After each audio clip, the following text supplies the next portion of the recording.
Barkanku da zuwa Hausa Joy TV, tashar nishaɗi. Ku danna alamar subscribe domin samun shirye-shiryenmu kai tsaye da zarar mun ɗora. Mun gode. Kamar yadda Hukumar Kula da Harkokin Gidan Yari na Najeriya ta fitar da sanarwa akan 'yan ta'adda da suka tsere daga gidan yarin Kuje da ke babban birnin tarayyar Najeriya Abuja tare da hotunansu. Hakan ya samo asalin tonar asirin waɗanda suka kashe Sheikh Albani Zaria.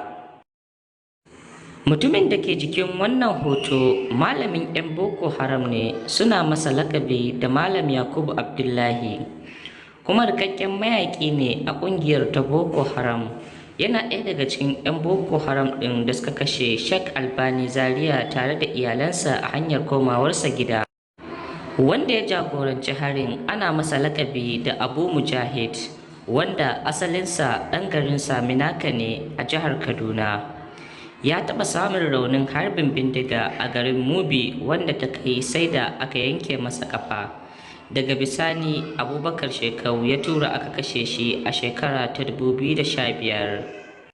Shi kuma wannan Malam Yakubu Abdullahi an kama shi a gidansa yana Maiduguri. Harin Kuje da aka yi ya samu ya kubuta, har yanzu babu labarinsa, amma tabbas yana daga cikin tawagar Boko Haram da suka yi wa Sheikh Malam Albani Zaria harin kwanton ɓauna, suka kashe shi tare da matarsa da ɗansa akan hanyarsu ta komawa gida.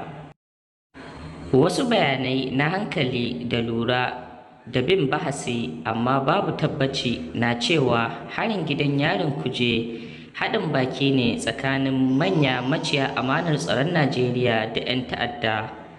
Allah ka karɓi shahadar Sheikh Malam Albani Zaria, ka tona asirin masu cin amanar tsaron Najeriya daga shahararren marubuci kuma masani akan harkar tsaron Najeriya Datti As-Salafi.